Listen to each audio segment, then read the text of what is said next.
Okay, here's another New York Times interactive map which addresses immigrants historically, where they've lived, um, and from what origins they've been, and how large they are in absolute numbers and in relative numbers.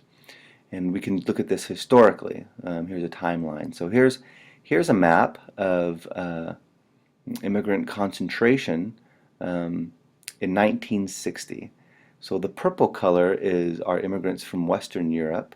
We can see that they are the majority here. The green color are immigrants from Canada or North America. The orangish color are, like you see in this county in Mexico or in New Mexico, are Asian or Middle Eastern immigrants. This reddish burgundy color are immigrants from Latin America. You can see along the border with Mexico that even in 1960 there was a presence in some places in California, but that's pretty much it. Blue are Russian or Eastern European immigrants. We can see North Dakota has a good amount, Chicago as well, there in Cook County.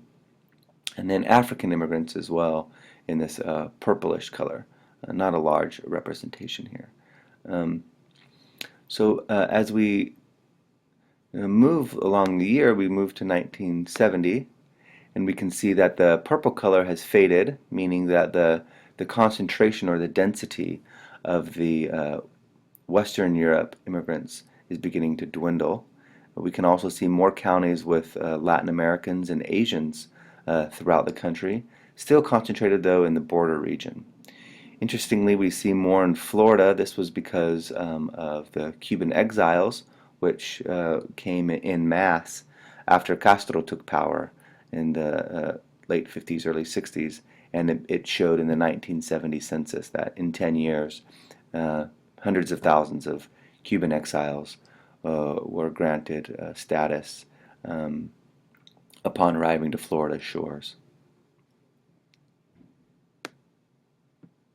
Okay, and then we move to 1980. We see even more dwindling of the purple color, more presence of Latin Americans, more presence of Asians. We see more counties, because these data are at the county level, more counties with a high density of Latin American immigrants, mostly Mexican, but not exclusively. We have in Florida not only Cuban, but Dominican and other immigrants that are increasing. And we begin to see some spreading into other counties, into other states, sorry. Idaho, Oregon, Nevada, and density in California, especially in the agricultural corridor in the San Joaquin Valley, but also in other farming communities in Washington and Oregon, and in other places.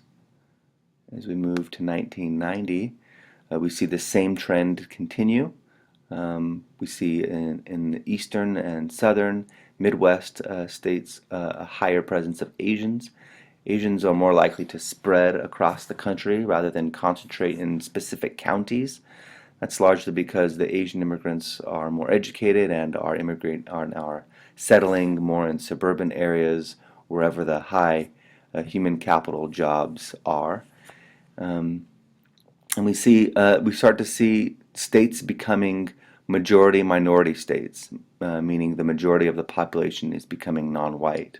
California, Texas is trending that way in 1990.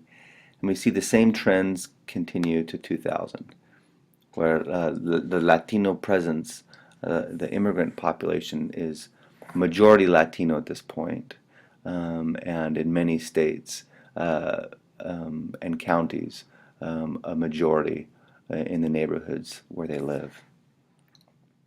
So this illustrates the sort of rapid shift of the immigrant pool in 40 years to a non-white pool.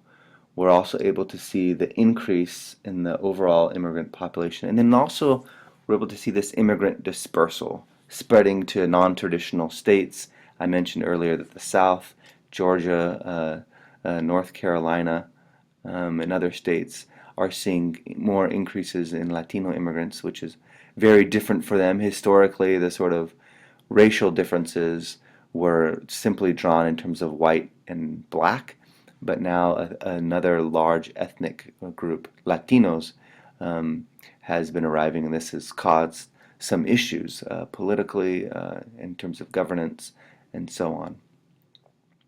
Now I want to take another spin at this. I'm going to go back to 1960 again, and I'm going to look at the sheer numbers. So these bubbles indicate the size of the population. For example, in LA County in 1960, the number of foreign-born was over 570,000.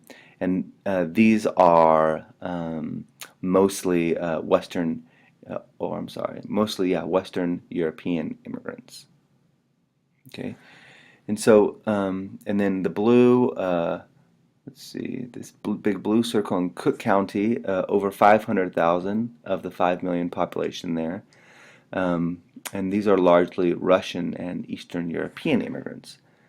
But as we shift through time, we see that this trend begins to shift, where we see more circles and larger circles of Latin American and Asian immigrants. So in LA County, there's 1.5 million foreign-born, mostly Latin American, in 1980.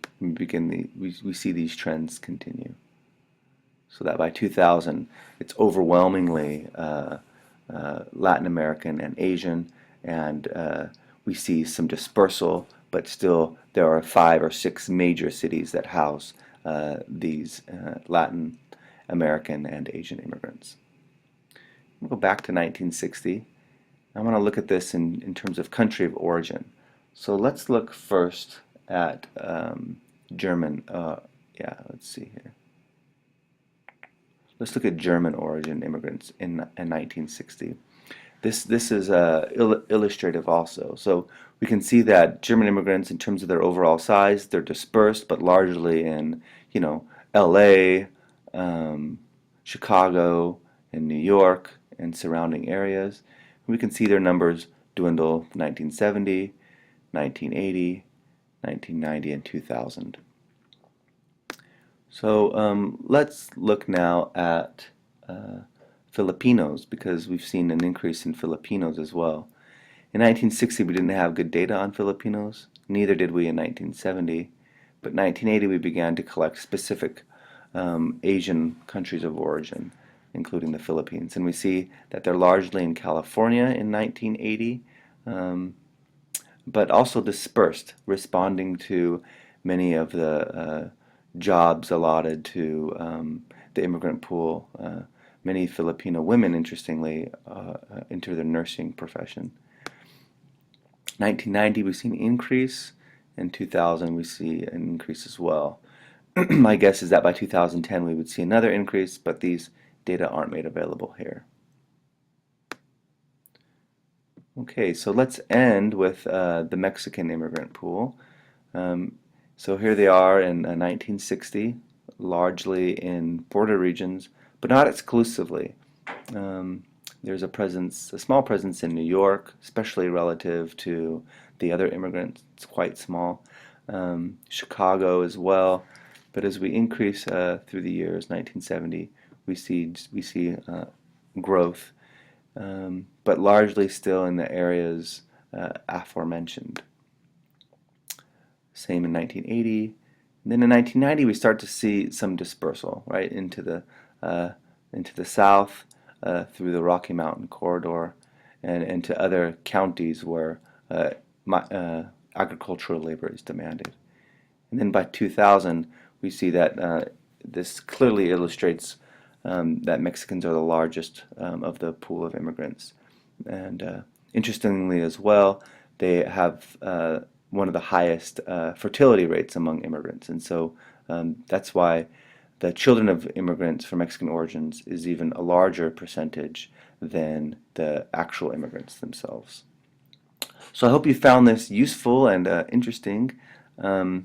Feel free, I've included the website in the PowerPoint. Feel free to explore these interactive maps further.